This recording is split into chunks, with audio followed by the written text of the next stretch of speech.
Assalamualaikum warahmatullahi wabarakatuh.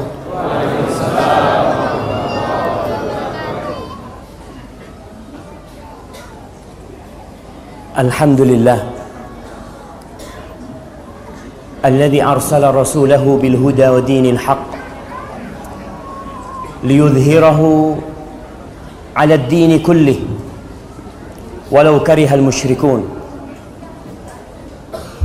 Segala puji bagi Allah Jalla Jalaluhu yang telah mengutus Rasulnya dengan petunjuk, dengan Al-Quranul Karim dan agama yang benar, agar Allah memenangkan agamanya di atas seluruh agama, walaupun orang-orang musyrikin membenci hal itu.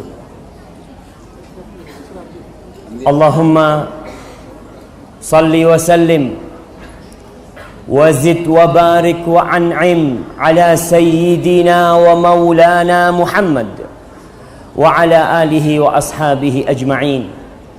Ya Allah, semoga salawatmu, salam, berkah dan nikmatmu senantiasa kau curahkan untuk hamba kekasihmu, untuk baginda Nabi kita Muhammad sallallahu alaihi wasallam,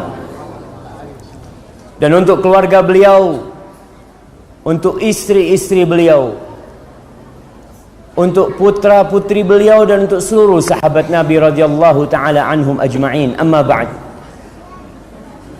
Masya Allah, kita ada masalah sama mic jemaah. Atau pakai dua.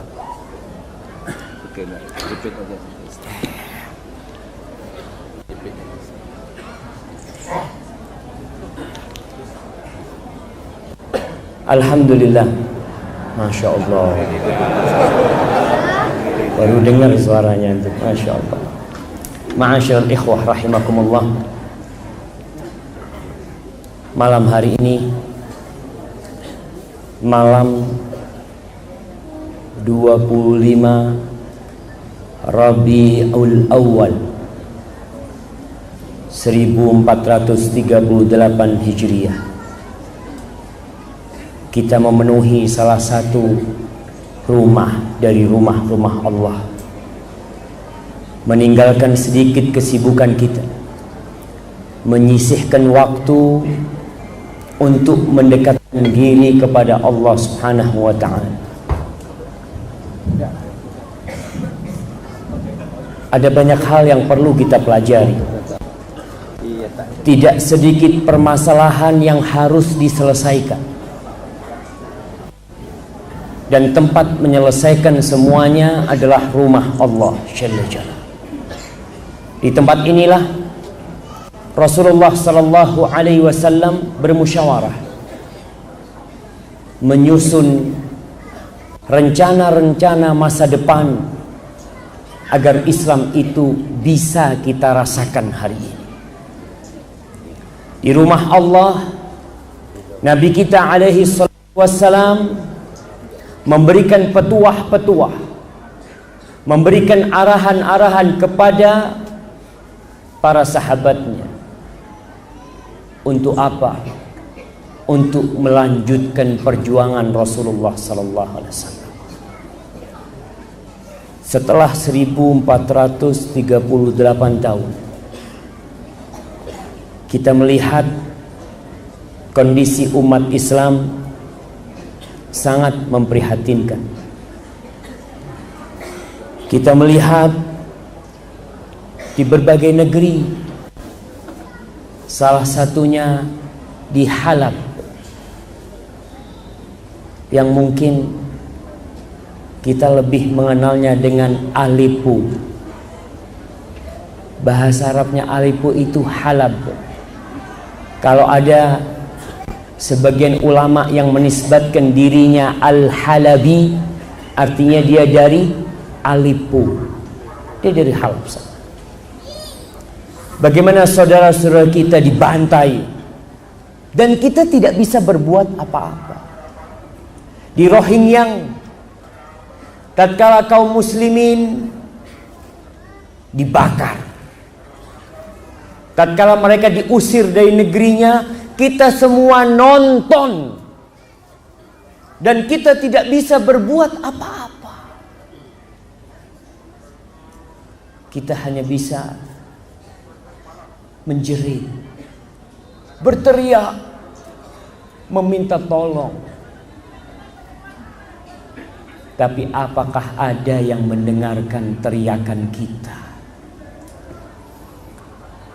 Allah Jalla Jalaluh berfirman, "Wala tahinu wala tahzanu wa antumul a'laun in kuntum mu'minin."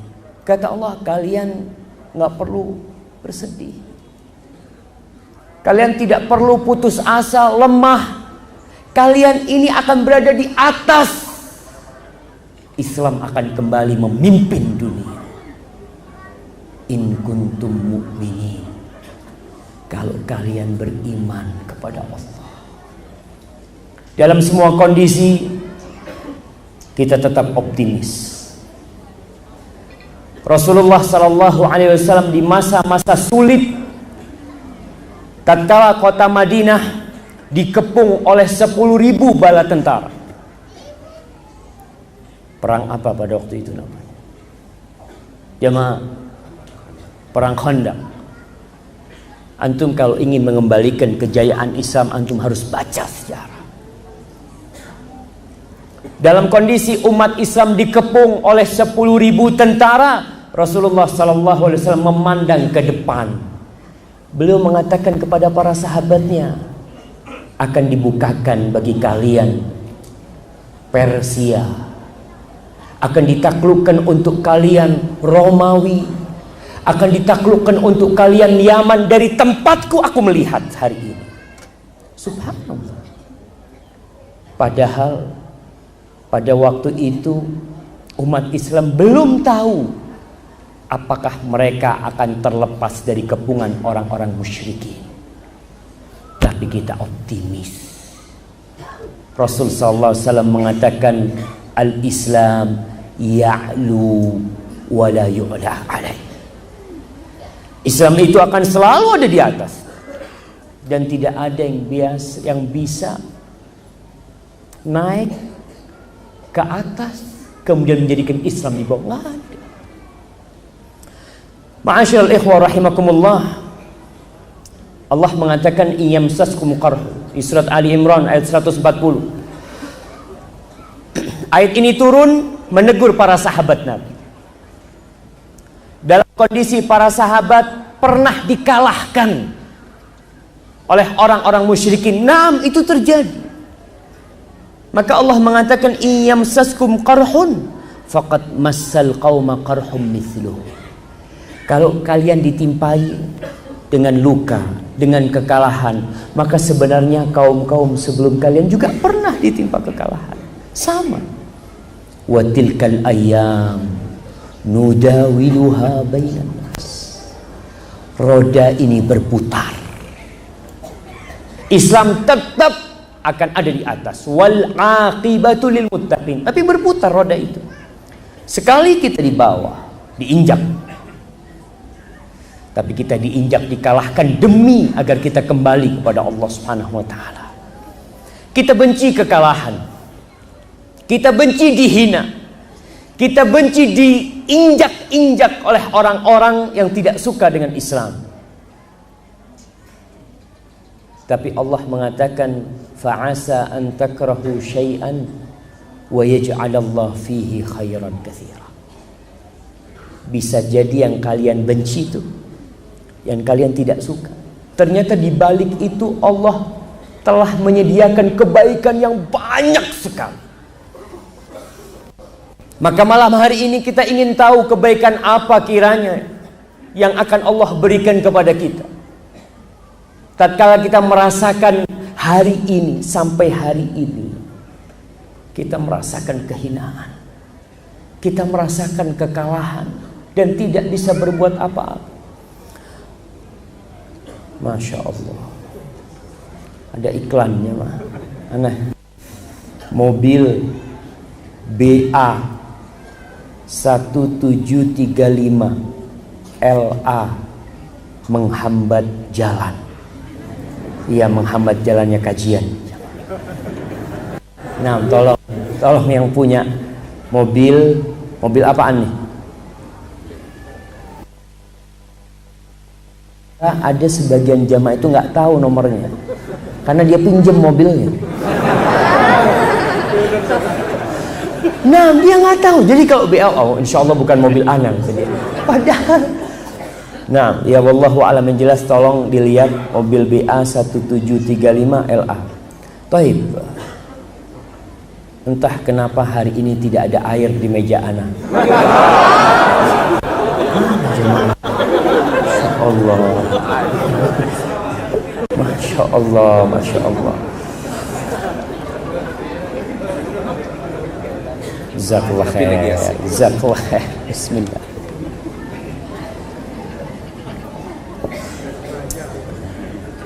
Alhamdulillah.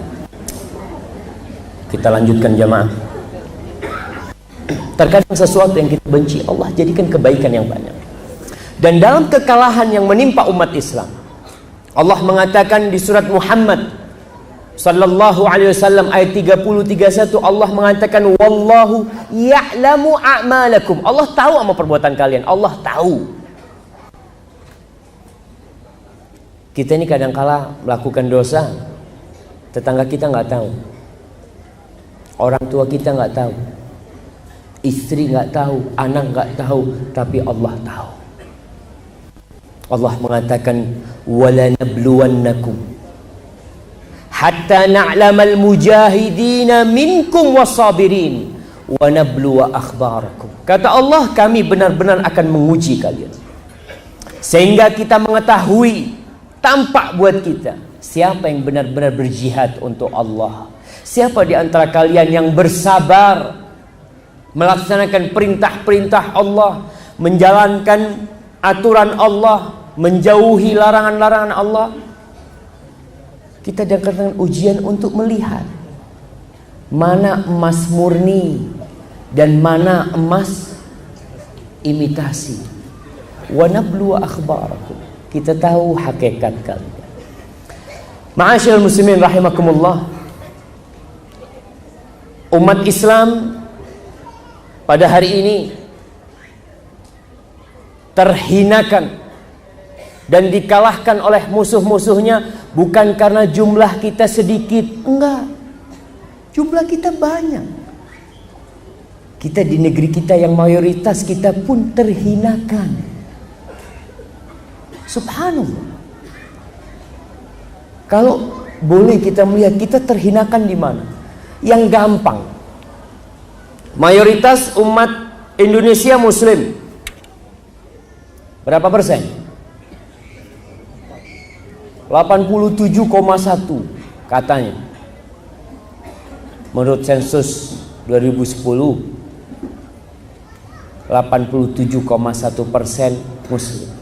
Tapi antum lihat kalender yang dipakai di negeri kita, kalendernya orang Nasrani. Iya, kalendernya orang Nasrani, antum lihat. Kenapa? Ya itulah tanda kita hina. Jumlahnya banyak, tapi nggak bisa berbuat apa-apa. Untuk menunjukkan peradaban Islam pun kita nggak bisa. Untuk menunjukkan bahwa kita ini Muslim. Ya, itulah kehinaan. Jumlahnya banyak, tapi tidak dihargai. Islam diinjak-injak bukan karena jumlahnya sedikit lah. Pada waktu perang Hunain, jumlah umat Islam itu 10.000 plus 2.000. Berapa jumlahnya? 12.000. Mereka sedang menuju ke Hawazin untuk memerangi kabilah Hawazin, yang jumlah mereka nggak sampai separuhnya. Sebagian sahabat dalam perjalanan menuju perang Hunain, mereka mengatakan la nughlab an qillah, kita nggak akan dikalahkan karena jumlah kita sedikit, kita banyak, menang kita nih. Apa kata Allah menegur mereka di surat Taubat ayat 25, wa yauma Hunain, ingat kalian dengan hari Hunain, id a'jabatkum kathratukum, Ketika kalian takjub dengan jumlah kalian yang banyak, walam tughni ankum syai'a. Ternyata jumlah yang banyak tidak bermanfaat buat kalian. Wa dhaqat 'alaikumul ardu bima rahubat, thumma wallaitum mudbirin. Kata Allah, dan bumi yang luas menjadi sempit buat kalian. Lalu kalian lari terbirit-birit meninggalkan medan perang. Padahal di tengah-tengah mereka ada Rasulullah sallallahu alaihi wasallam. Kabur para sahabat. Padahal jumlah mereka banyak. Penyakitnya ada di hati. Umat Islam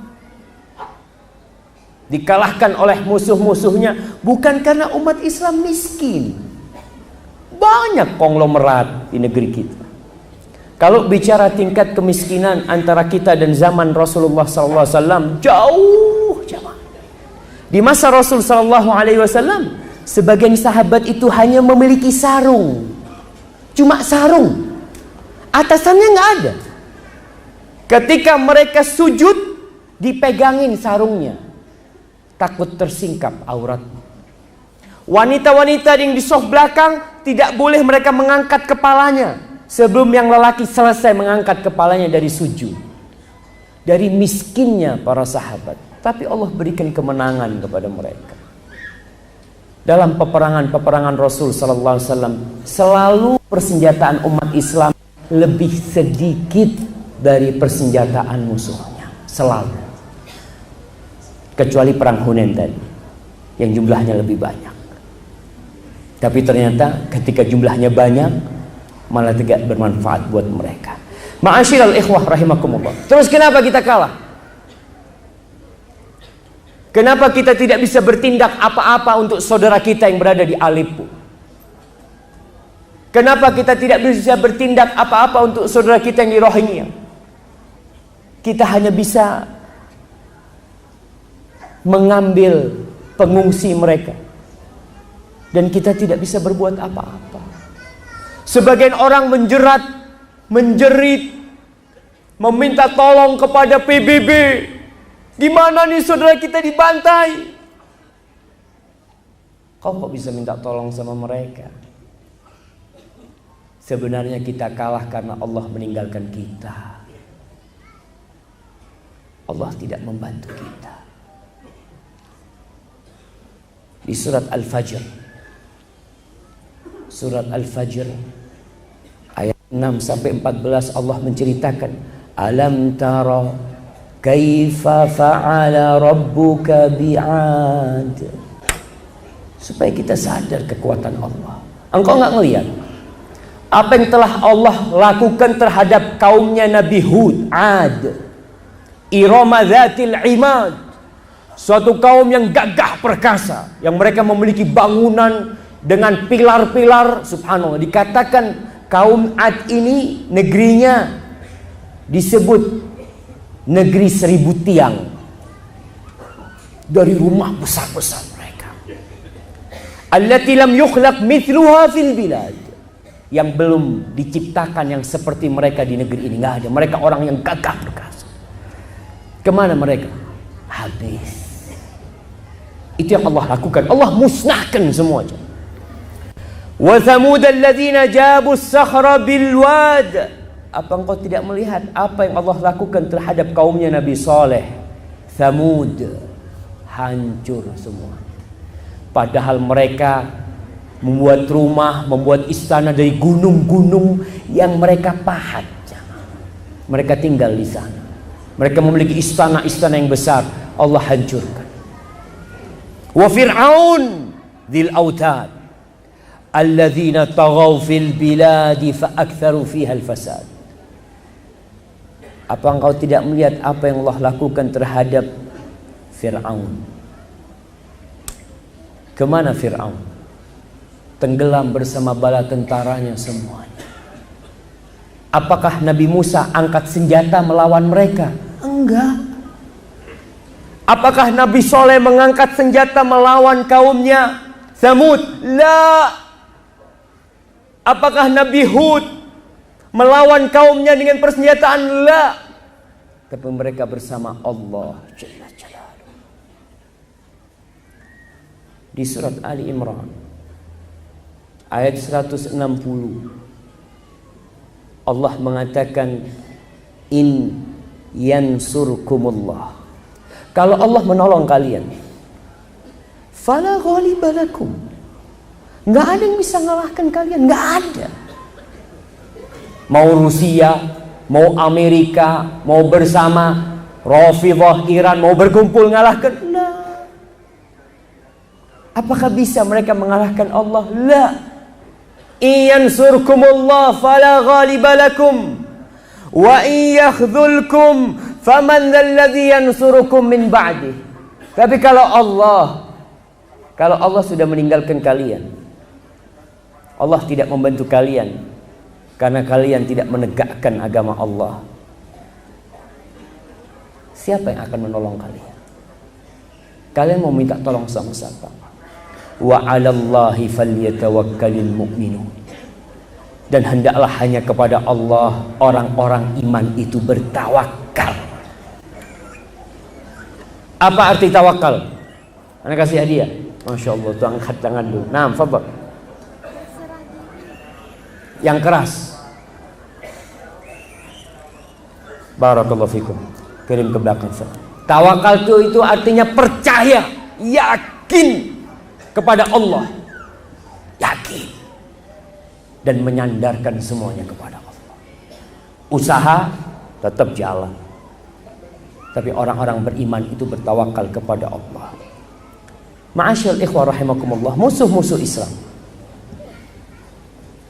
dari kalangan Yahudi, Nasrani, Majusi, ateis, komunis, dan yang lainnya, mereka tahu apa sih kekuatan umat Islam. Mereka faham bagaimana mengalahkan umat Islam. Mereka pelajarin kekuatan umat Islam itu di mana. Dan kita yakin, seyakin-yakinnya, Masya Allah, kekuatan kita itu bukan di teh telur.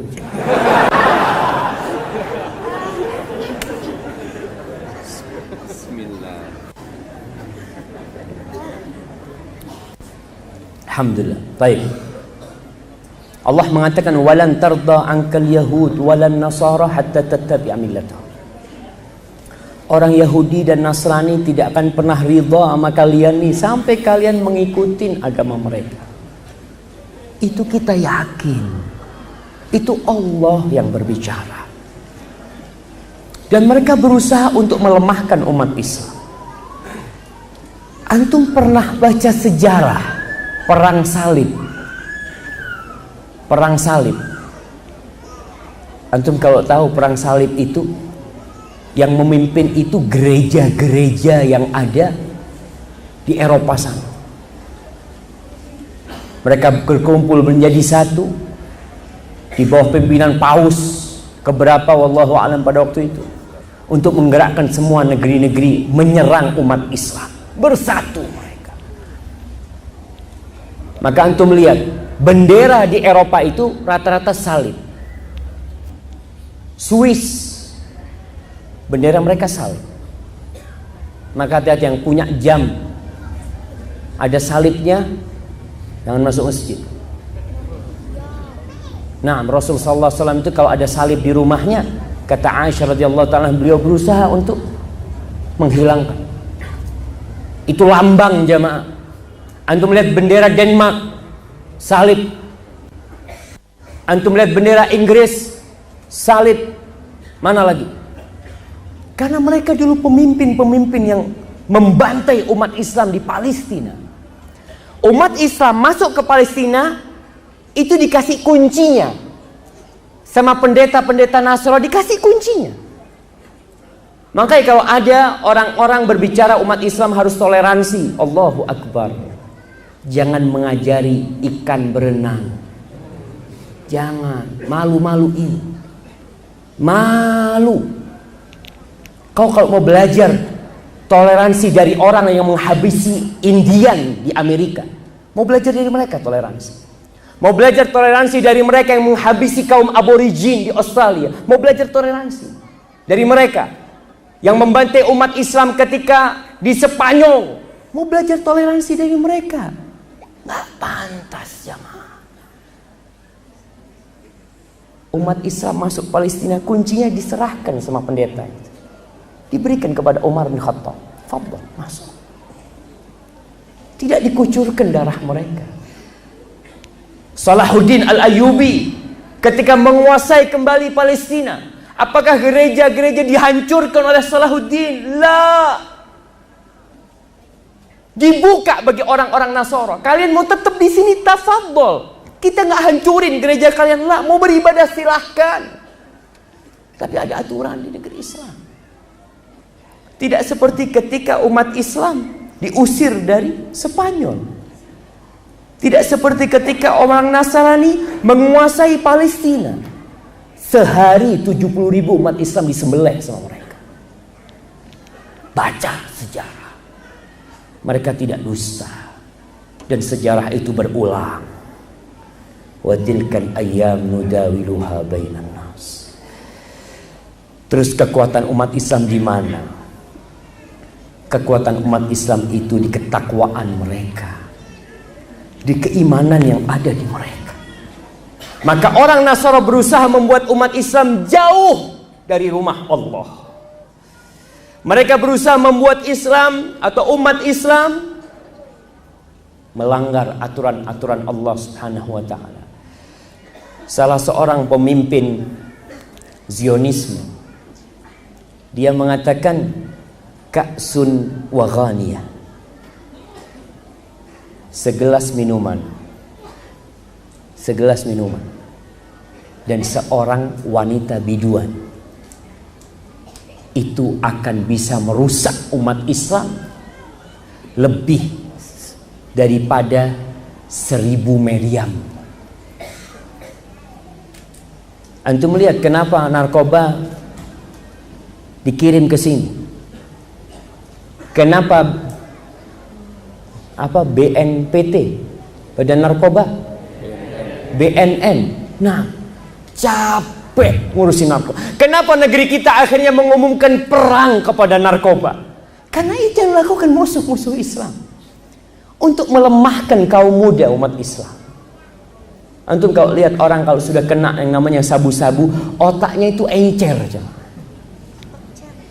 Tahu encer? Nggak bisa mikir lagi. Dikasih uang 2 miliar, subhanallah. Ada orang punya uang 2 miliar, 2 minggu habis. Kena sabu-sabu. Dan itu yang dilakukan oleh musuh-musuh. Seorang biduan wanita dan 1 gelas minuman keras itu bisa merusak lebih parah daripada 1000 meriam. Maka itu yang mereka lakukan.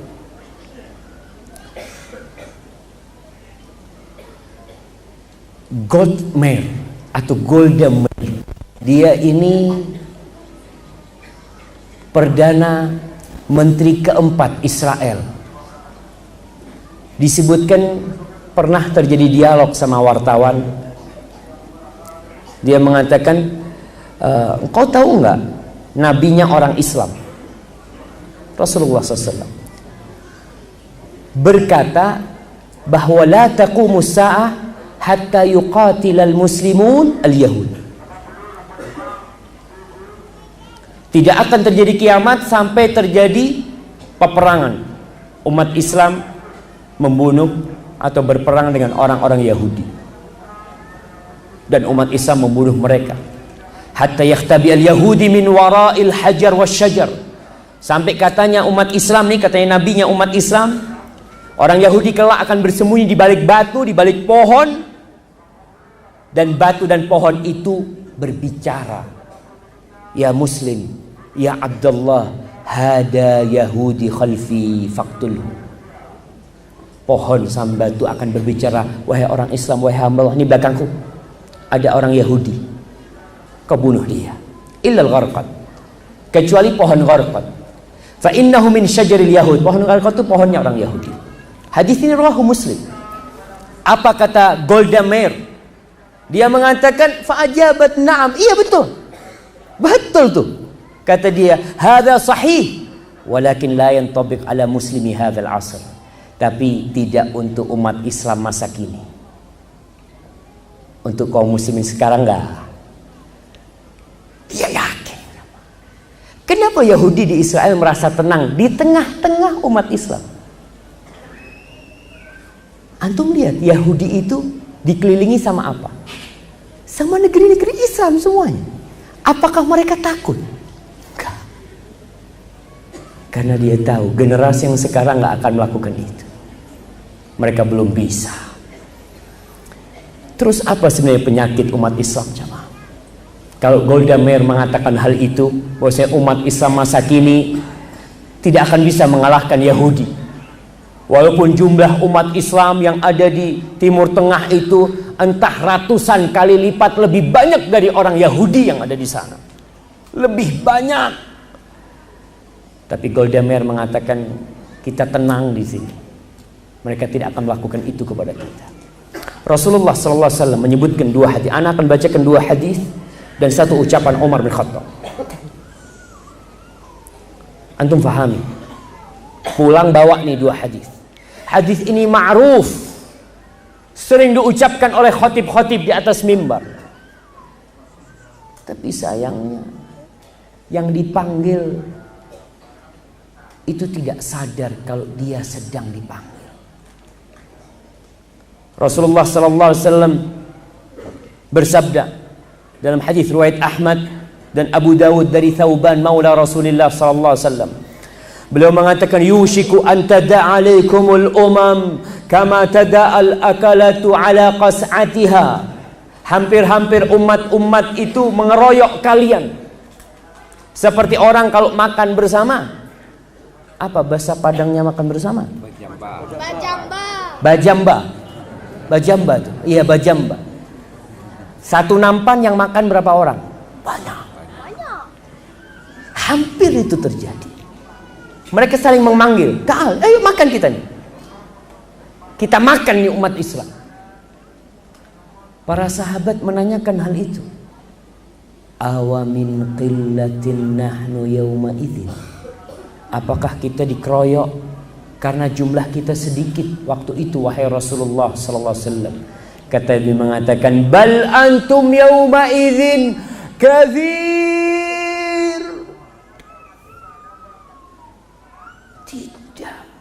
Jumlah kalian pada waktu itu banyak. Kata Rasul sallallahu alaihi wasallam, "Walakinnakum ghutha'un ka ghutha'is sail." Tapi kalian seperti buih yang diombang-ambingkan oleh banjir. Dibawa ke timur, ikut arus. Antum lihat sekarang nih. Malam sebagian orang Islam ikut merayakan Natalan. Nanti tahun baru antum lihat yang berada di alun-alun, yang berada di pantai-pantai, yang ada di tempat-tempat hiburan, tanya agamanya apa? Islam. Nggak jelas, seperti buih di lautan. Waktu ke masjid, oke dia ke masjid. Arusnya ke lapangan, ke lapangan. Arusnya minum, minum. Subhanallah. Walakinnakum ghutha'un ka ghutha'is. Kata Rasulullah sallallahu alaihi wasallam. Kemudian Rasul sallallahu alaihi wasallam mengatakan, "Wala yanzi'annallah min qulubi aduwikumul mahabata minkum." Allah akan mencabut rasa gentar musuh kalian kepada kalian. Dulu musuh itu takut sama umat Islam. Tapi Allah cabut, mereka nggak takut lagi sama umat Islam. Wala yakdhifanna fi qulubikumul wahn. Rasa takut musuh dicabut, kemudian dilemparkan ke dalam hati umat Islam penyakit namanya wahn. Para sahabat bertanya, "Wa mal wahn ya Rasulullah?"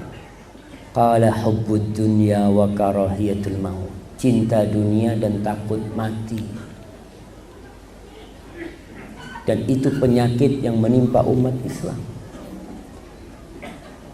Antum lihat bagaimana umat Islam mempertahankan asetnya, mempertahankan jabatannya, mempertahankan kedudukannya demi dunia. Bahkan dia tidak memikirkan umat Islam. Dia berjuang hanya untuk perut dan yang di bawah perutnya saja.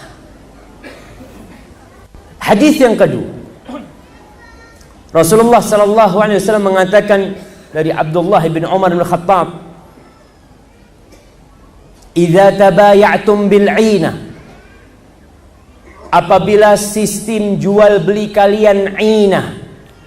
'Inah ini riba yang terselubung. Artinya masyarakatnya masyarakat muslim. Mereka tidak berani riba terang-terangan. Karena masyarakatnya muslim. Kalau mereka ketahuan riba, malu. Kata Nabi SAW, kalau jual beli kalian sistemnya 'inah. Wa akhadtum adnabal baqar. Dan kalian sibuk memegang talinya, ekornya sapi. Wa raditum bizzara. Kalian sudah merasa tenang dengan pertanian kalian. Artinya umat Islam sudah sibuk dengan dunia, merasa aman. Dia takut kalau ngurusin urusan Islam, posisinya tergeserkan. Dia takut kalau berbicara tentang agama, nanti diturunkan. Atau dia tidak naik pangkatnya. Dia takut kalau dia datang ke masjid, nanti usahanya akan turun. Dia sudah merasa nyaman, sampai titik aman dengan dunia. Wa taraktumul jihad. Dan kalian meninggalkan jihad di jalan Allah. Apa yang akan terjadi? Seperti yang kita rasakan hari ini. Rasulullah sallallahu alaihi wasallam mengatakan, "Sallatallahu alaikum dhullan la yanzi'uhu hatta tarji'u ila dinikum." Allah akan menimpakan kepada kalian kehinaan. Kalian hina dan tidak akan cabut. Sampai kapan? Sampai kapan kita akan hina? Sampai kalian kembali kepada agama kalian. Satu caranya. Kembali kepada agama Allah. Islam ini rahmatan lil alamin. Naam. Ketika Islam di bawah, Islam rahmatan lil alamin. Ketika Islam di atas, Islam tetap rahmatan lil alamin. Dan antum lihat bagaimana Rasulullah sallallahu alaihi wasallam. Nah, Masya Allah. Jamaah bisa berdiri semua. Antum berdiri semua biar nggak capek, terus maju ke depan sedikit. Berdiri semua. Karena yang di belakang nggak bisa masuk. Nah, ya duduk. Bismillah. Ya Allah. Nah. Alhamdulillah. Apa maksudnya, Pak?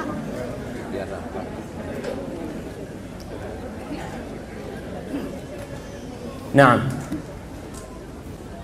Allah tidak akan mencabut kehinaan itu kecuali kalian kembali kepada agama kalian.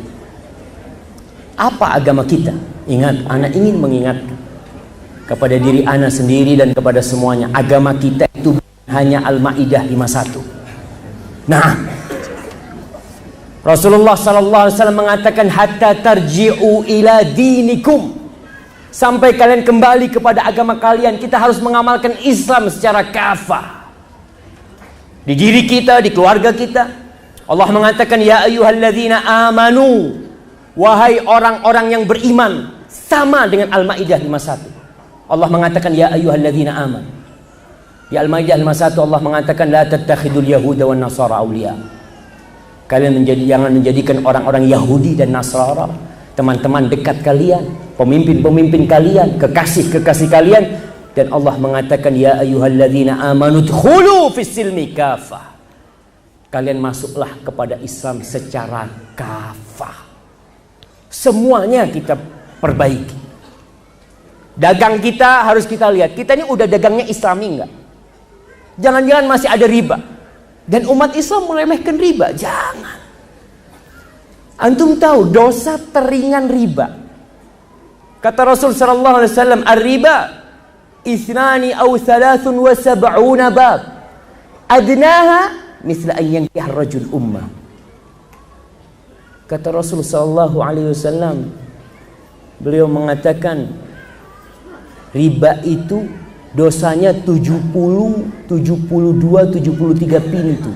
Yang paling rendah dosa riba itu seperti anak menzinai ibunya. Itu dosa paling rendah. Dan kita lihat di masyarakat muslim Indonesia, riba itu seperti kerupuk. Di kampung-kampung terjadi riba. Sampai hari ini kita melihat pekerja-pekerja di bank konvensional umat Islam, rumahnya riba, mobilnya riba, hidupnya semua riba. Wallahu alam. Anak kadang kalau sedih melihat di kampung itu ada orang-orang yang naik sepeda motor sambil bawa kitab riba. Tulis berapa bayar? 10.000 tulis tanda tangan tiap hari gitu. Itu dosa paling rendah, seperti menzinai ibunya. Dan dalam hadis riwayat Ahmad, Rasulullah sallallahu alaihi wasallam mengatakan dirhamun min riba ya'kuluhu ar-rajul wa huwa ya'lam. Satu dirham riba. Satu dirham. Berapa kira-kira coba? Dulu satu ekor kambing itu 10 dirham. Anggap 100.000, 200.000. Satu dirham riba yang dimakan oleh seseorang muslim. Dan dia tahu ini riba. Asyad min sittin wa thalathina zanyah. Itu lebih parah dosanya daripada berzina 36 kali. Jangan dianggap remeh urusan riba. Dan orang-orang Yahudi dilaknat oleh Allah. Kenapa? Wa aklihimur riba. Karena mereka makan riba. Kita pun terlaknat, jemaah. Kita ingin kemenangan. Kita ingin kejayaan, sedangkan kita tenggelam dari dosa yang membuat Allah melaknat kita. Allah nggak bakal bantuin kita. Ya kan musuhnya zalim, nah kita pun zalim. La'ana Rasulullah sallallahu alaihi wasallam akila riba wa mukilahu wa katibahu wa syahidah.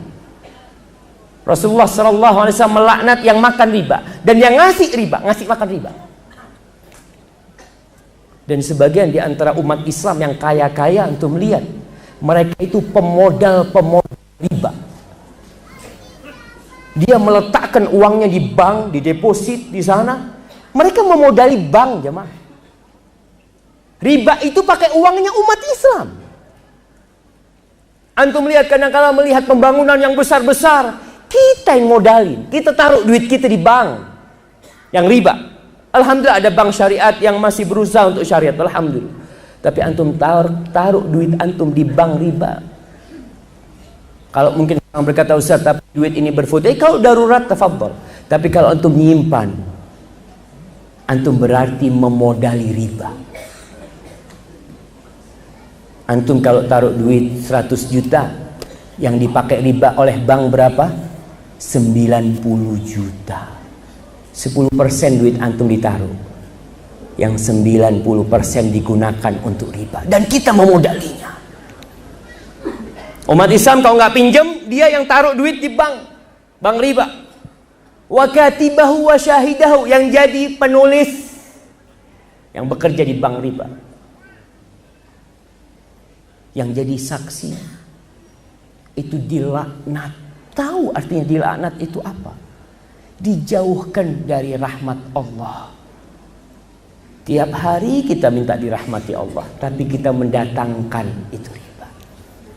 Dalam sebuah hadis Rasulullah sallallahu alaihi wasallam mengatakan, idza fashar riba wa zina fi qaumin, kalau zina dan riba telah merajalela di suatu kaum, fa innahum qad ahallu azaballahi alaihim, maka orang-orang itu sedang mengundang azab Allah untuk turun kepada mereka.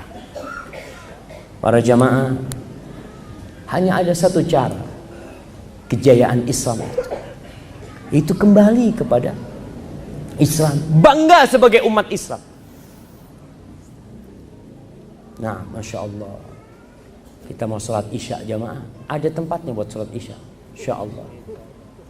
Taib, kita sholat isya lalu kita lanjutkan. Dan harapan ana mungkin yang mau sholat sunnah habis isya bisa ditunda nantinya, atau sholat sunnah di rumah supaya tidak terlalu malam. Hadza wallahu a'lam bissawab. Nah, fadhil. Segala puji bagi Allah Jalla Jalaluh yang telah memberikan taufiknya kepada kita untuk senantiasa taat kepada Allah. Wassalatu wassalam ala khairil bariyah.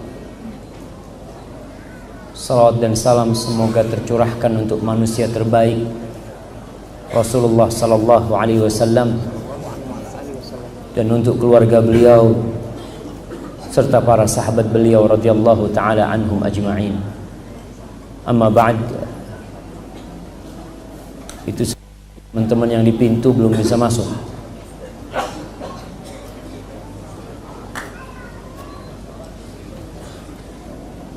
Ya, sebenarnya di dalam masih kosong di sebelah kiri itu, ya bisa masuk. Yang nggak sholat, yang sholat ya. Para jamaah, kita lanjutkan bagaimana kita mengembalikan kejayaan Islam ini. Apakah yang sudah kita lakukan selama ini itu sudah cukup? Serasa belum. Umar bin Khattab radhiyallahu taala anhu mengatakan ketika beliau menerima kunci pintu Baitul Maqdis, dia datang dengan kendaraannya, dengan pakaian yang tidak mewah. Akhirnya salah seorang panglima perang Umar bin Khattab, diriwayatkan dia adalah Abu Ubaidah Amir bin Jarrah, salah satu sahabat Nabi yang dijamin masuk surga. Dia menegur Umar karena pakaian dan kondisinya ya kurang menarik, kurang menunjukkan kewibawaan. Apa kata Umar bin Khattab? Nahnu qaumun a'azzana Allahu bil Islam, famahma btaghaina al-'izzata fi ghairihi adzallana Allah. Kita adalah kaum yang dimuliakan oleh Allah karena Islam, bukan karena pakaian kita, bukan karena budaya kita, bukan karena kekayaan kita. La, kita kaum yang dimuliakan oleh Allah karena Islam. Kalau kita cari kehormatan di selain Islam, adzallana Allah, maka Allah akan menghinakan kita. Ma'asyil ikhwah rahimakumullah. Jadi apa yang harus kita lakukan menghadapi kondisi yang sangat menyakitkan hati?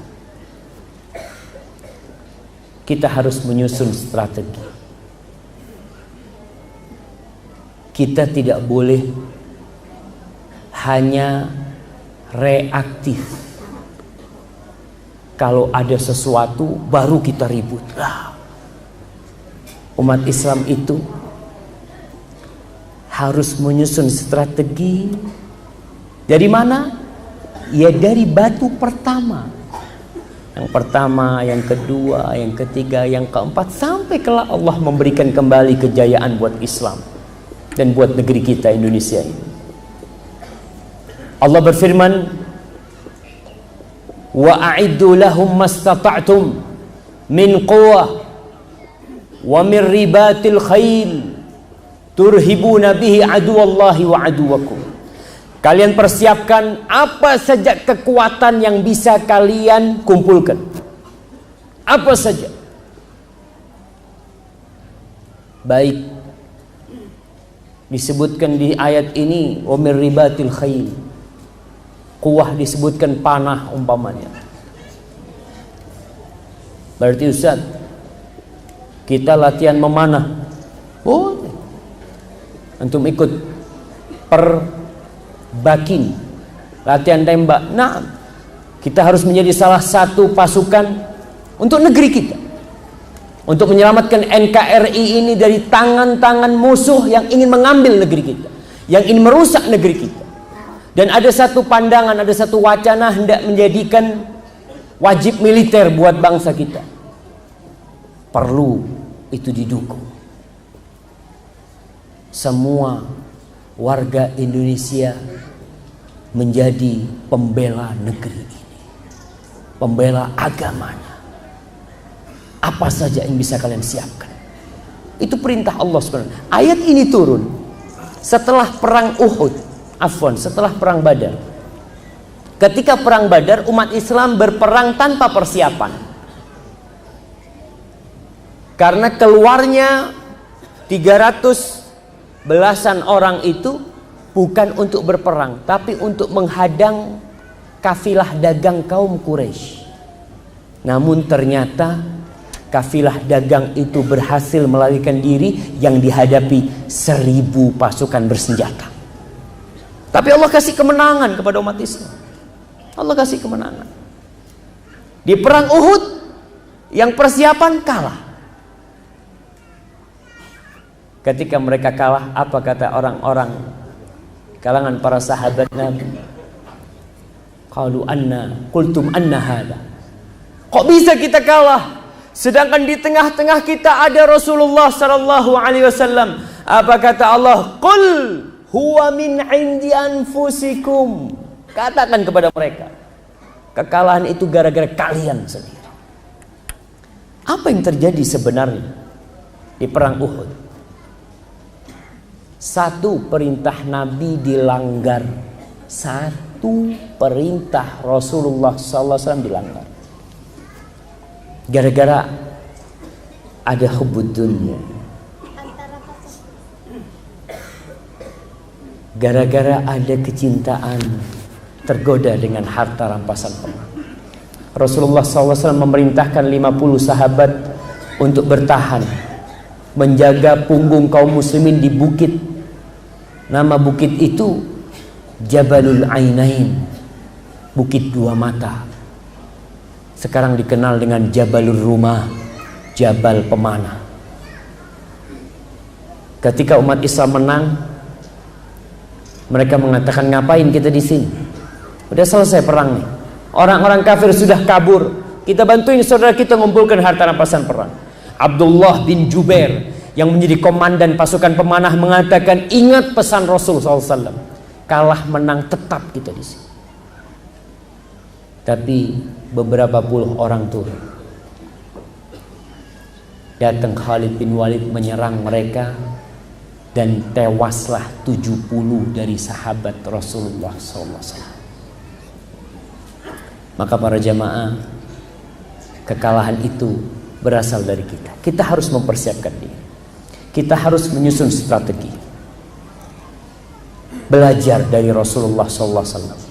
Berapa tahun Nabi SAW menyusun kekuatan umat Islam? Di Mekah beliau 13 tahun. Di Mekah beliau menanamkan tauhid, menanamkan al-iman billahi wal yaumil akhir, beriman kepada Allah dan hari akhir. Antum kalau lihat ayat-ayat yang turun di Mekah, itu ayat-ayatnya pendek dan isinya tentang hari kiamat. Dunia ini akan selesai, jabatan yang kau miliki akan habis, gunung-gunung akan hancur, rumah kalian habis. Kita lihat juz amma, maka tanamkan juz amma, bacakan juz amma dan artinya kepada keluarga, supaya kita memiliki umat Islam yang dia tidak ikut angin, tapi dia ikut Allah dan Rasulnya. Amma yatasa'alun 'anin naba'il 'azim, tentang kiamat.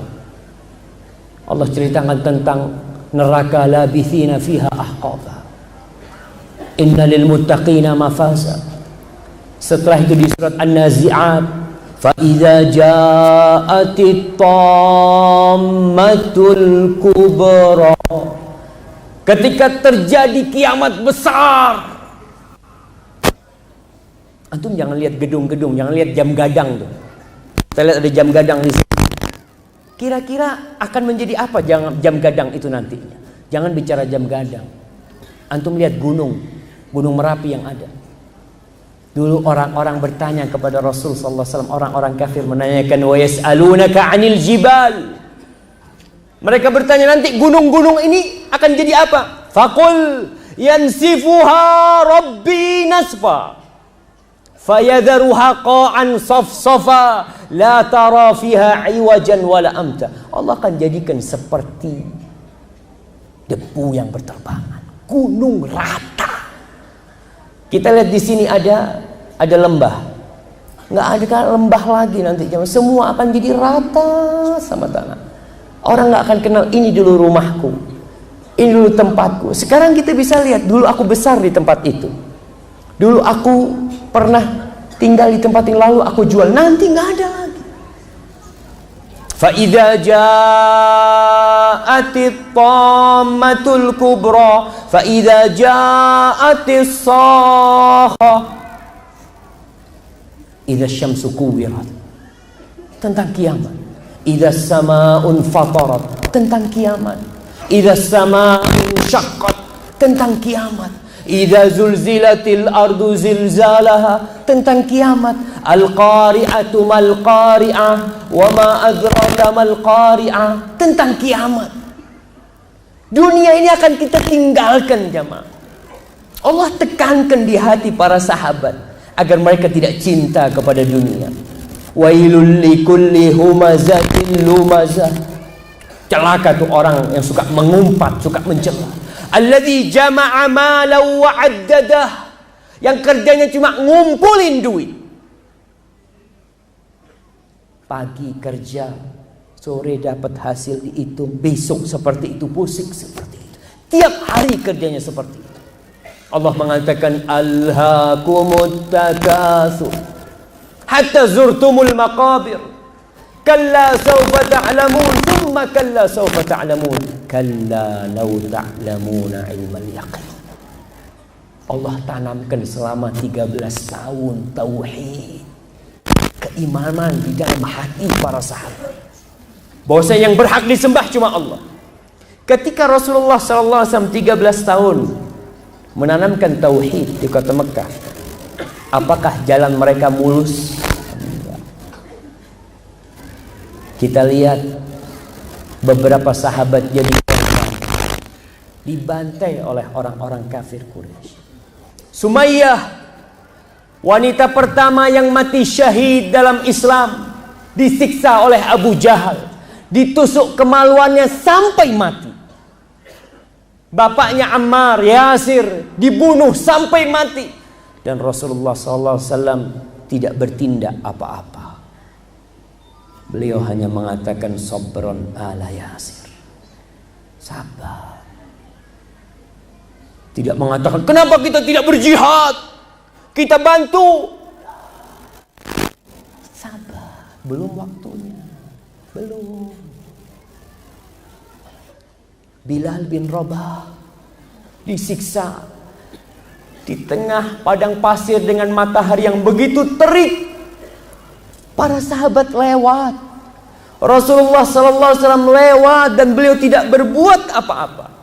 Karena untuk meraih surga itu butuh perjuangan dan pengorbanan. Beliau hanya mengatakan sabar, sabar. Karena beratnya siksaan yang diterima para sahabat, sampai sahabat tidak kuat, ingin berontak, ingin melawan kezaliman yang ada. Datanglah Khabbab bin Ard. Khabbab bin Ard, dia disiksa. Khabbab bercerita, aku disiksa, pernah aku dibakar di atas perapian, punggungku ditaruh di sana sampai perapian itu mati karena air di punggungku sudah kering. Khabbab datang mengadukan itu kepada Rasul sallallahu alaihi wasallam. Nabi ketika itu sedang berada di bawah naungan Ka'bah. Mereka yang lemah ini pada minta tolong, ya Rasulullah, ala tad'ullaha lana, ala tastansir lana. Wahai Rasulullah, kenapa kau enggak memohon kepada Allah agar Allah menurunkan bantuannya? Apa kau enggak minta pertolongan kepada Allah buat kita? Dilihat, ada sesuatu yang perlu diperbaiki di jiwa para sahabatnya. Rasul SAW duduk. Beliau mengatakan, laqad kana fi man kana qablakum. Kalian tahu, dulu orang-orang sebelum kalian itu sebagian di antara mereka ditaruh di dalam tanah, digergaji kepalanya dalam keadaan hidup-hidup sampai terbelah menjadi dua, dan itu tidak membuat mereka berpaling dari agamanya. Sebagian di antara mereka yumsyatu bimishtin min hadid, disisir dagingnya dengan sisir dari besi sampai daging itu berpisah dari tulangnya, dan itu tidak membuat mereka berpaling dari agama Allah. Allah akan menyempurnakan agama ini, pasti Allah akan menyempurnakan Islam. Allah akan menjadikan Islam jaya. Naam.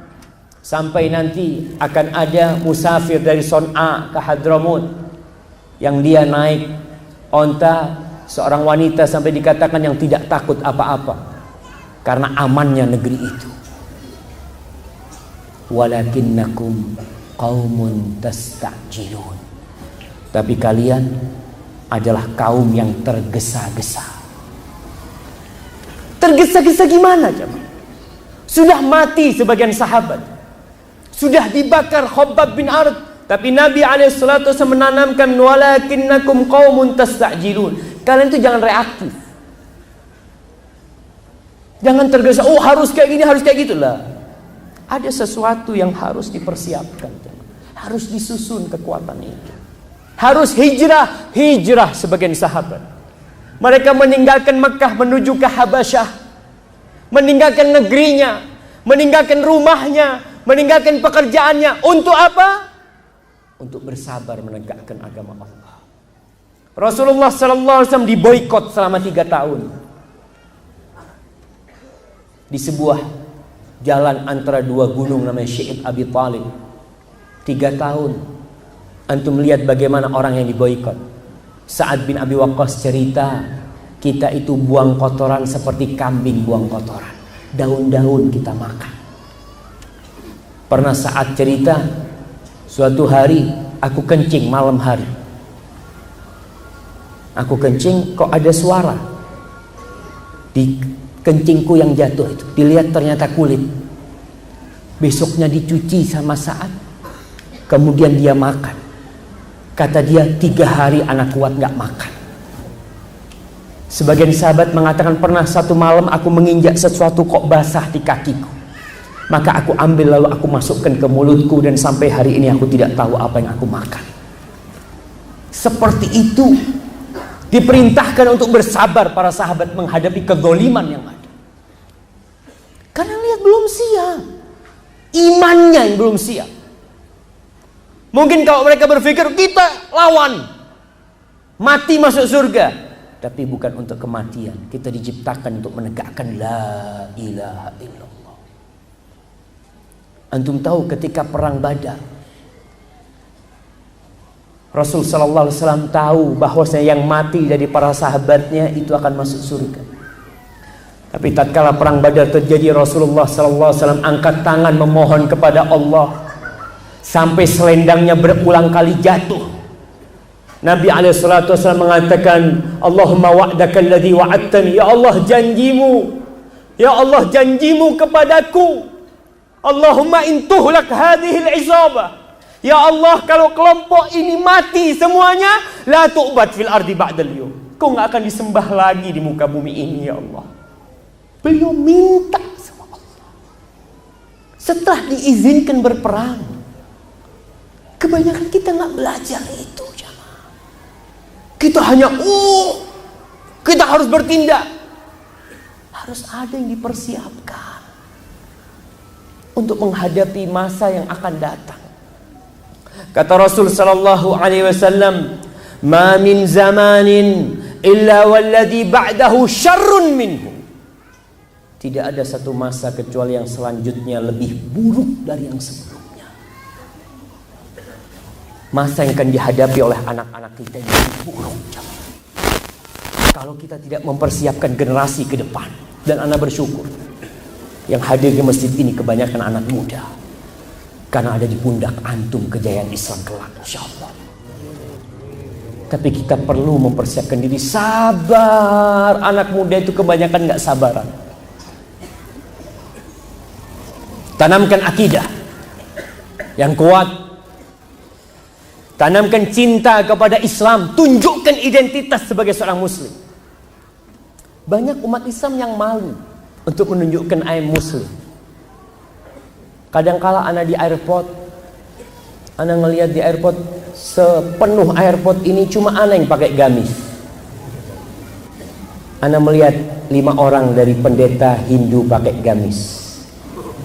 Nah, bangga mereka dengan pakaian mereka. Kenapa kita nggak bangga? Apa yang menyebabkan kita malu? Agar orang-orang tahu ana muslim. Tunjukkan kepada mereka. Kebanyakan penduduk negeri ini muslim, tapi kita kadang-kadang bingung yang Islam yang mana. Alhamdulillah kita melihat jilbab mulai muncul. Walaupun penuh dengan gangguan dari orang-orang yang tidak suka dengan Islam, tapi tetap Islam akan datang. Cinta ketaatan kepada Allah, cinta perintah-perintah Allah kita laksanakan, cinta kepada Rasul sallallahu alaihi wasallam. Jadikan sami'na wa ata'na sebagai moto hidup kita. Jangan mau kalah sama polisi. Jangan mau kalah sama tentara. Tentara itu kalau atasannya nyuruh, apa kata mereka? Siap dan.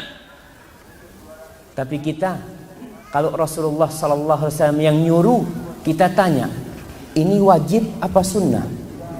Sunnah. Oh, cuma sunnah. Nggak diamalkan. Nah, ketika nggak boleh, dia tanya, ini haram apa makruh? Ketika makruh, dia lakukan. Pernah ada tentara yang tanya sama komandannya, dan sunnah apa wajib? Itu digampar sama komandan. Kita tumbuhkan di hati kita. Allah sebutkan sifat orang-orang yang beriman. Amanar rasulu bima unzila ilaihi min rabbih wal mu'minun kullun amana billahi wa malaikatihi wa kutubihi wa rusulih la nufarriqu baina ahadin min rusulih. Kita tidak membedakan di antara nabi-nabi Allah. Wa qalu sami'na wa ata'na. Mereka mengatakan kami dengar dan kami taat. Ghufranaka rabbana wa ilaikal masir. Tapi kita manusia yang penuh kekurangan. Ada hal-hal yang kita tidak bisa melakukan, maka ampunan Allah yang kita minta. Dan kita akan kembali kepada Allah. Karena penanaman cinta kepada Allah, cinta kepada Rasulnya, akidah yang kuat, ini yang akan mendatangkan nasrullah. Allah mengatakan intan surullah yansurkum wa yuthabbit aqdamakum. Kalau kalian menolong Allah, menolong dengan apa? Dengan mengamalkan agama Allah ini di diri kita, di keluarga kita. Kalau ada yang mengatakan orang Islam itu kalau belajar Islam benar, dia akan radikal, itu tidak benar. Itu hanya tuduhan-tuduhan yang tak terbukti sampai hari ini. Karena tatkala Islam di masa Rasul sallallahu alaihi wasallam, mereka mengamalkan Islam dengan benar. Orang Nasrani hidup aman di negeri Islam. Ketika seorang muslim mengamalkan Islam dengan benar, dia pelajari Islam, dia pelajari Al-Quran, maka dia akan menjadi sosok rahmatan lil alamin. Buktikan. Adapun orang-orang yang melakukan teror umpamanya, wallahu alam siapa yang membuat mereka. Kenapa mereka bisa seperti itu? Apakah karena ajaran Islam? Kalla wallahi, bukan karena ajaran Islam. Tapi karena ada yang membuat seperti tentunya syaitan dan iblis yang berusaha untuk mencoreng nama Islam. Para jamaah, penanaman akidah dan cinta kepada agama Allah ini bertahun-tahun dilakukan oleh Rasul sallallahu alaihi wasallam. Selama di Mekah, wanita-wanita muslimah nggak pakai jilbab. Enggak. Selama di Mekah, para sahabat masih minum khamr. Iya. Sampai ada yang jadi imam minum khamr. Karena belum diharamkan. Kenapa nggak diharamkan? Imannya belum kuat. Kalau diharamkan mungkin mereka kabur. Tapi kita lihat, tatkala diharamkan khamr, disebutkan tahun keempat, bersambung tahun ke-6, tahun ke-8, final. Innamal khamru wal maisiru wal ansabu wal azlamu rijsun min amali syaitan fajtanibu. Ketika diharamkan, finalnya tahun ke-8 Hijriah, bayangkan 13 tahun plus 8 berapa tahun jadi? 21 tahun ditanamkan keimanan. Ketika keimanan mereka sudah kuat, ada sebagian sahabat yang sedang memegang khamr di tangannya. Dia dengar haram, khamr diharamkan, dia tuangkan jemaah. Nggak ada mengatakan besok aku mau berhenti, aku habisin yang sekarang. Lah. Ketika turun ayat tentang jilbab, tentang pakai jilbab, tahun ke-5 dan ke-6 Hijriah kira-kira, di surat Al-Ahzab dan surat An-Nur, ketika turun ayat itu, nggak ada wanita-wanita yang ke butik untuk cari baju yang cocok sama dia. Lah. Jemuran dia langsung dia pakai untuk gunakan hijab, karena mereka berhijab untuk Allah Jalla Jalaluhu, bukan untuk siapa-siapa. Ma'asyiral muslimin rahimakumullah, kita perlu mengevaluasi diri kita. Apa sih yang sebenarnya sudah kita lakukan? Yang kurang kita sempurnakan. Dan antum yang ada di majelis ini, keluar dari majelis ini harus bisa mewarnai yang lainnya, mengajak yang lainnya menuju Allah Subhanahu wa taala. Jangan membiarkan dosa merajalela dengan mengatakan biar mereka anak-anak. La jamaah. Allah mengatakan wattaqu fitnatan la tusibanna alladzina zalamu minkum khassah. Kalian takutlah terhadap kekacauan, terhadap fitnah, terhadap azab yang tidak hanya menimpa pelaku dosa. Antum jangan berpikir anak ke masjid, anak udah cukup. Jangan. Ketika kalian membiarkan dosa-dosa itu merajalela, azab itu turun, semuanya kena. Sampai pernah salah seorang istri Nabi Sallallahu alaihi wasallam bertanya kepada Nabi, "Ya Rasulullah, anuhlaku wa fina salihun?" Apakah kita akan hancur sedangkan di tengah-tengah kita masih banyak orang soleh? Apa kata Nabi SAW? Naam, iya. Kalian akan hancur. Idza kathrul khabath. Kalau kekejian itu merajalela, kemungkaran dibiarkan, kita akan hancur. Maka kita bersama-sama menegakkan Islam di diri kita. Dan antum harus punya niat berjihad di jalan Allah untuk mempertahankan agama kita dan mempertahankan negeri kita lillahi ta'ala. Dalam hadis riwayat Muslim, Rasulullah sallallahu alaihi wasallam mengatakan, "Man mat walam yaghzu walam yuhaddits nafsahu bil ghazu mata ala syu'batin minan nifaq." Barang siapa yang mati dalam kondisi dia belum pernah berperang, ghazwah, belum pernah, dia mati belum pernah berperang, dan dia belum pernah mengajak dirinya untuk berperang, dalam artian dia mempersiapkan diri untuk berperang, maka dia mati di atas cabang kemunafikan. Na'udzubillah. Berarti kita harus memiliki, harus seorang muslim, kita menjaga NKRI ini, iya, kita niatkan lillahi ta'ala. Kita harus ada di jiwa kita. Tatkala antum lari, niatkan suatu saat tatkala panggilan jihad datang, aku akan lakukan. Ketika antum push up, niatkan, aku push up ya Allah agar kau berikan kekuatan ke tubuhku. Tatkala panggilan jihad datang, aku siap melakukan.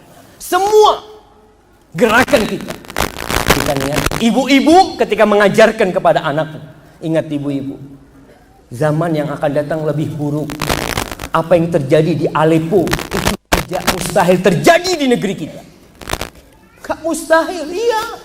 Wanita-wanita disembelih, diperkosa, isi perutnya dikeluarkan. Kita harus mempersiapkan diri untuk hal itu. Dan kita belajar tadi Islam yang benar, supaya enggak jihad-jihatan. Ngebom sana jihad, bunuh sana jihad. Lah, ingat, 13 tahun Rasulullah SAW mempersiapkan para sahabat dengan keimanan, belajar jihad yang benar. Kapan hukum jihad, mana yang harus dilakukan, apa yang harus dilakukan. Jangan membunuh orang kafir mengatakan jihad fi sabilillah. Rasulullah SAW mengatakan, man qatala mu'ahadan lam yaruh raihatal jannah. Barang siapa yang membunuh orang kafir yang ada perjanjian dengan kita, bunuh dia. Orang kafir itu, padahal dia di negeri kita, ada perjanjian, dia tinggal satu negeri sama kita, maka yang membunuh tidak akan mencium bau surga. Maka seharusnya gereja-gereja itu aman di negeri kita, kalau umat Islamnya belajar Islam yang benar. Orang Nasrani mau merayakan, tafadhol, itu agama. Kita mengatakan selamat Natal, afwan, minta maaf. Lakum dinukum waliyadin. Urusan sosial, kau butuh bantuan aku, anakmu sakit, kau tetanggaku butuh bantuan duit, aku duit kasih. Tapi urusan agama, lakum dinukum waliyadin. Agamamu agamamu, agamaku agamaku. Terkadang umat Islam toleransi kebablasan. Enggak, lakum dinukum waliyadin. Dan orang-orang di luar sana, mereka mempersiapkan diri, jamaah. Antum melihat korse. Emangnya negara-negara itu tidak mempersiapkan persenjataan? Ana baca kemarin Jepang sedang membeli persenjataan perang dengan jumlah yang belum pernah terjadi sejarah Jepang. Persenjataan perang. Maka hadis Rasul SAW, man mata walam yaghzu walam yuhaddits nafsahu bil ghazwi, perlu kita amalkan. Antum mau tidur, berdoa, ya Allah berikan kepadaku mati syahid, ya Allah, minta sama Allah. Tapi ingat, belajar Islam yang benar, Qur'annya dibaca, ngaji, jangan serampangan, ngebom sana ngebom sini dengan menamakan itu jihad. La, hadza wallahu a'lam bissawab. Itu yang bisa Anda sampaikan pada kesempatan kali ini. Yang jelas, hidup kita cuma sekali di muka bumi. Dan ada sebuah doa, Anda mau kasih hadiah yang bisa baca doa itu. Doa kalau orang lain pakai baju baru. Masya Allah, ada yang jauh sana. Fadhal, berdiri antum. Masa semasjid cuma satu yang tahu? Fadhal.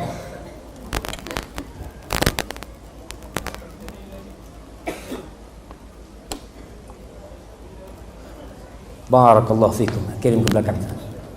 Rasulullah SAW mengajarkan kepada kita, sampai ketika pakai baju baru itu untuk doa mati syahid.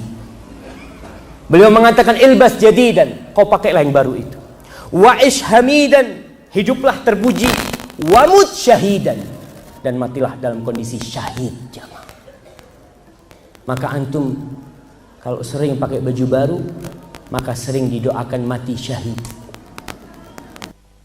Siapa yang doakan? Gak ada yang hafal doa. Hadza wallahu a'lam bishawab. Tapi yang jelas, jemaah, mudah-mudahan keluar dari tempat ini kita bisa lebih baik, lebih dekat kepada Allah SWT. Baik, kita masuk ke sesi tanya jawab. Bismillah. Nah, Ustaz, bagaimana cara menyikapi orang-orang Yahudi yang memerangi kita dengan musik? Nah, ana benar-benar sedih, jamaah. Pernah ana isi kajian di sebuah tempat di masjid, nggak banyak yang hadir. Tapi di stadion itu sedang ada konser musik, penuh, padahal bayar. Yang datang anak-anak muda semua pakai kaos hitam. Grup apa itu? Yang ada gambar tengkoraknya atau apa? Apakah ada orang habis datang konser musik mengatakan, Ustadz, Ana sejak hadir konser musik itu tambah suka sholat tahajud. Semakin jauh dari jalan Allah. Na'udzubillah, kadang-kadang ana ngelihat di jalan 7 laki 1 perempuan, ada 5 laki 1 perempuan. Na'udzubillah, kemana bapak dan ibu mereka? Muslimun, orang-orang Islam. Musik membuat orang lalai jamaah. Hidup kita itu, tadi sudah kata Rasulullah SAW, kalau kalian sudah merasa nyaman dengan hiburan-hiburan, tidak pernah memikirkan agamanya, habis. Bagaimana sikap kita terhadap musik? Tinggalkan jamaah. Ustaz, kita butuh hiburan, baca firman Allah. Allah turunkan Al-Quran, hudan wa shifa, petunjuk dan obat jamaah. Antum lagi pening kepalanya, lagi suntuk, punya banyak masalah, baca firman Allah, fa inna ma'al usri yusra, inna ma'al usri yusra, fa idza faraghta fansab wa ila rabbika farghab. Allah hilangkan segala itu. Kita lihatlah, subhanallah, bayar rame mereka. Maka ganti musik kita dengan Al-Quranul Karim. Tinggalkan suara-suara yang seperti itu. Kita kembali kepada Islam. Islam itu umat yang serius, bukan yang kerjanya cuma hiburan. Hadza wallahu a'lam bissawab. Dan memang berkaitan dengan musik, Rasul SAW mengatakan nanti akan ada satu masa yang orang-orang menghalalkan musik, menghalalkan zina, menghalalkan minuman keras, menghalalkan pakaian sutra, mereka menghalalkan semua. Dan kita lihat di kafe-kafe semuanya jadi satu. Zina, musik, minuman keras jadi satu di tempat itu. Na'udzubillah min dzalik. Nah, ini ada pertanyaan, bagaimana supaya istiqamah di zaman yang bergejolak ini Ustaz? Terkadang salah langkah, jatuhnya sangat jauh ke bawah Ustaz. Mohon cerahannya. Ini insyaallah kita bahas besok pagi jemaah. Habis subuh. Nah, kita akan bahas bagaimana ketika semua sibuk cari dunia, apa yang harus kita lakukan untuk menjaga keimanan kita.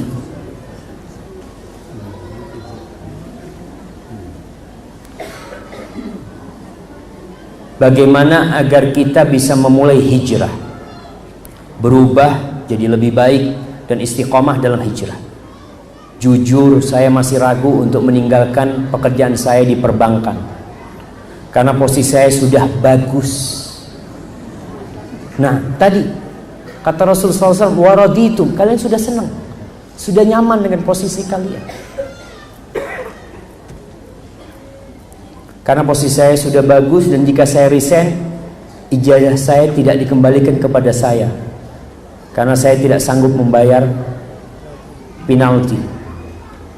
Saya takut jadi pengangguran, tapi juga takut dosanya riba. Jamaah, nanti kelak pada hari kiamat, Rasulullah SAW mengatakan, yukta bi an'ami ahlil ard min ahlin nar. Allah datangkan manusia yang hidupnya paling bahagia di dunia, paling nikmat, didatangkan, tapi dia penghuni neraka. Fayughmasu fin nari ghamsah, dicelup di neraka satu celupan. Kemudian dikeluarkan, dia ditanya, hal ra'aita khairan qad? Hal marra bika khairun qad? Apakah engkau pernah melihat kesenangan? Engkau pernah merasakan kesenangan? Apa kata orang ini? La, nggak pernah. Satu celupan di neraka melupakan semua kenikmatan, dan satu celupan di surga menghilangkan semua kesusahan. Ketika antum sekarang antara dua hal, antara murka Allah dan antara pengangguran, apa yang harus dipilih? Ridho Allah. Allah kalau ridho sama engkau, Kata Rasul sallallahu alaihi wasallam, "Man taraka syai'an lillah awadahu Allah khairan min." Barang siapa yang meninggalkan sesuatu karena Allah. Ingat, karena Allah, bukan karena Anda pekerjaan lain. Ada orang resign, kenapa? Alhamdulillah sudah ada kerjaan lain. Berarti bukan karena Allah kau meninggalkan pekerjaan itu. Kalau nggak ada pekerjaan itu, kau tidak akan meninggalkan. Kemana Allah? Entah ada di mana Allah buat dia. Barang siapa yang meninggalkan sesuatu karena Allah, Allah akan kasih yang lebih baik dari itu. Cuma nih yang penanya memang harus lebih mengenal Allah. Ada seorang penyair yang mengatakan, subhanallah, dia mengatakan, laitaka tahlu wal hayatu mariratun walaitaka tarda wal anamu ghidabu. Ya Allah, andai kata engkau manis sama aku dan hidup ini pahit, aku nggak peduli. Ya Allah, andai kata engkau ridho kepada aku dan semua manusia itu murka kepadaku, aku nggak peduli. Laital ladzi baini wa bainaka amiru wa baini wa bainal alamin kharabu. Ya Allah, andai kata hubunganku dengan engkau baik dan hubunganku dengan manusia buruk, tak masalah. Idza sahha minkal wuddu fal kullu hayyinun fa kullu alladhi fawqa turabi turab. Ya Allah, kalau benar kecintaanmu ya Allah kepadaku, semuanya gampang. Semua yang di muka bumi ini adalah tanah dan bakal jadi tanah. Kita perlu tumbuhkan mencari keridhaan Allah, jemaah. Tinggalkan. Antum akan dicoba? Iya, akan dicoba. Jangan berpikir ketika meninggalkan riba lalu tahu-tahu antum langsung kaya. Tidak. Allah akan coba kebenaran niat antum. Sahabat aja dicoba. Sahabat sudah hijrah meninggalkan Mekah ke Madinah. Apa selesai penderitaan mereka? Lah, nggak selesai sampai tahun ke-5 Hijriah. Ketika pasukan kafir Quraisy perang Khandaq, 10.000 orang datang mengepung kota Madinah untuk membantai kota Madinah dan penduduknya pada waktu itu. Kondisi umat Islam kelaparan, ketakutan. Sampai Allah menyebutkan tentang kejadian itu, wa balaghatil qulubul hanajir. Sampai jantung mereka itu sampai ke tenggorokan, karena ketakutan mereka dengan kekuatan musuh yang akan menghabisi mereka. Diuji mereka. Tatkala pasukan itu datang hendak menyerang kota Madinah, apa perkataan penduduk Madinah dari kaum muslimin? Qalu hadza ma wa'adallahu wa rasuluh. Ini janji Allah dan Rasulnya. Apa janjinya? Janji yang ada di surah Al-Baqarah ayat 214. Allah mengatakan, am hasibtum an tadkhulul jannah. Apakah kalian mengira kalian akan masuk surga? Walamma ya'tikum mathalul ladzina khalau min qablikum massathumul ba'sa wad-dharra wa zulzilu hatta yaqula ar-rasulu wal ladzina amanu ma'ahu mata nasrullah ala inna nasrallahi qarib. Kalian mengira kalian bisa masuk surga dengan gampang, sedangkan kalian belum ditimpa seperti apa yang menimpa orang-orang sebelum kalian. Mereka ditimpa penderitaan, mereka ditimpa kemiskinan, mereka ditimpa penyakit, digoyahkan bumi ini untuk mereka, digempakan bumi ini untuk mereka, sampai Rasul dan orang-orang beriman mengatakan mata nasrullah, kapan pertolongan Allah itu datang. Ala inna nasrallahi qarib, pertolongan Allah itu dekat. Tapi kita akan diuji. Tatkala engkau berhijrah, akan banyak orang-orang mungkin yang membencimu, akan banyak orang yang mengucilkanmu. Mungkin engkau yang dulu naik motor, kau jalan kaki. Mungkin kau dulu yang bisa makan setiap waktu, kau makan mungkin sekali sehari. Nah, tapi dunia ini seperti bangkai yang tidak ada harganya. Sabar, Allah akan turunkan nikmat. Antum lihat Abdurrahman bin Auf ketika hijrah meninggalkan Mekah, miskin jamaah, miskin, semua hartanya ditinggal, sampai tempat tinggal nggak punya, sampai modal nggak punya untuk kerja. Tapi dia punya jiwa yang besar, dia optimis, husnudzon sama Allah. Makasih. Allah kembalikan dia jadi orang kaya. Dan ingat, rizki kita tidak akan dimakan orang lain. Barakallahu fiikum. Nah, apakah hukumnya memakan traktiran teman atau ketika bertamu ke rumah teman yang bekerja di bank konvensional disuguhi makanan, minuman? Apakah hal di atas tersebut juga memakan riba? Subhanallah. Ini pertanyaan yang sangat indah jamaah. Ini mulai takut dengan riba. Dia takut dan bagus. Kita takut. Memang untuk hal yang seperti ini, ya teman kita mungkin nggak semuanya dari riba hasil dia. Dan bagaimana hukum kita jual beli sama orang yang kerja di bank? Nggak ada masalah sama mereka. Cuma hati-hati, antum tetap harus khawatir dengan apa yang mereka berikan.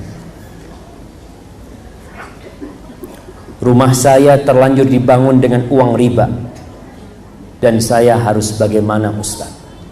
Harus tobat. Harus tobat. Dan jangan meremehkan riba jamaah. Kita ini kadang-kala masih banyak yang cari penghalalan riba. Cari. Oh, ada ustadz yang membolehkan. Allahu Akbar. Riba ini diharamkan di semua syariat. Bukan cuma Islam. Di Yahudi, di Nasrani, riba itu haram. Kenapa? Karena Allah mengatakan yamhaqullahu riba wa yurbis shadaqat. Allah menghancurkan riba secara pelan-pelan. Maka gimana dengan orang yang sudah punya rumah lewat bank? Alhamdulillah kalau nggak salah BNI Syariah, mereka punya pilot project untuk diperbolehkan untuk membuat perumahan. Membuat perumahan dan mereka menjual perumahan itu. Artinya akadnya itu dengan pemilik barang nantinya. BNI Syariah kalau nggak salah ya, ini anak dengar dari Ustadz Irwandi dan Ustadz Arifin Badri, hafizahumullah taala, dan kita doakan mudah-mudahan terjadi. Tapi kalau yang sudah terlanjur konvensional ini bank riba, maka bertaubat kepada Allah dan berusaha untuk segera melunasi. Kalau kita punya aset, bayarkan aset itu, jual aset kita untuk menyelamatkan diri kita dari riba. Dan bertobat jamaah, mohon ampunan kepada Allah. Ingat, 1 dirham riba lebih parah daripada 36 kali berzina. Jangan dianggap remeh riba yang antum lakukan. Assalamualaikum Ustaz. Waalaikumsalam warahmatullah. Ana izin minum dulu.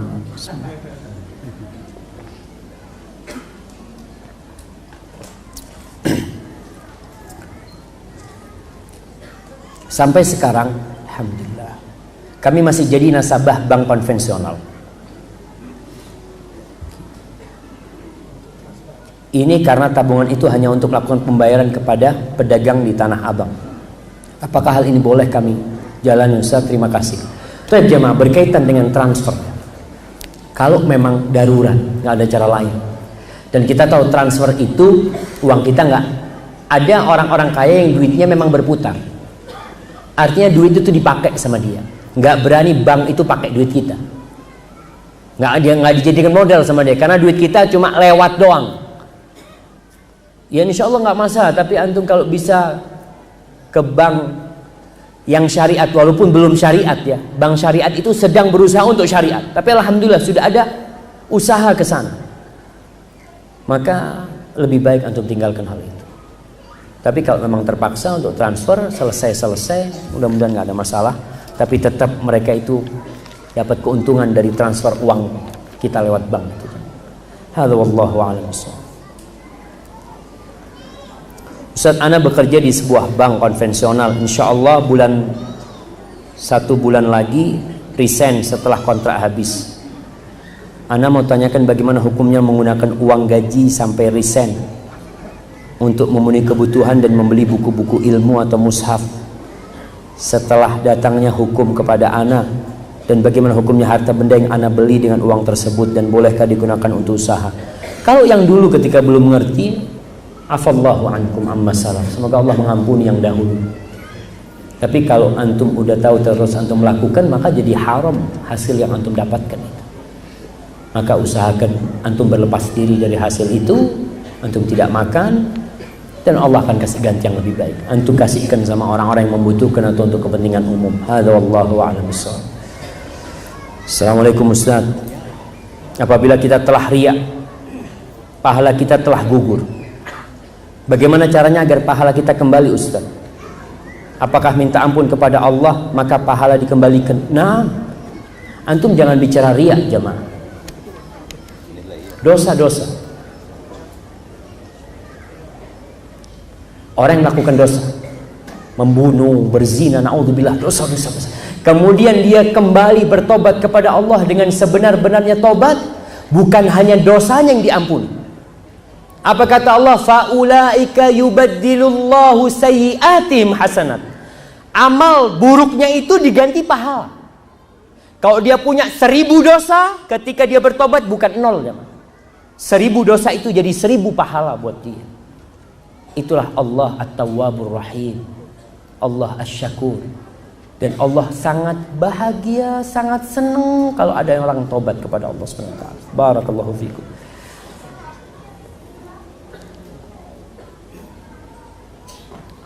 Nah, bagaimana sikap seorang pemimpin seperti misalnya lurah, camat, wali kota, bupati dan gubernur apabila diundang oleh sebagian masyarakatnya yang Nasrani atau agama lain untuk hadir pada hari perayaan agama mereka? Bagaimana sikap kita dalam menyikapi sebagai pemimpin?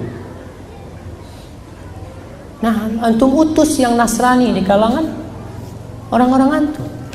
Ada yang Nasrani diutus untuk menghadiri Natalan umpamanya, karena negeri kita ada beberapa agama dan pegawai-pegawai di dalam negeri itu, baik di pemerintahan daerah, di pemerintahan pusat itu ada yang agama Nasrani.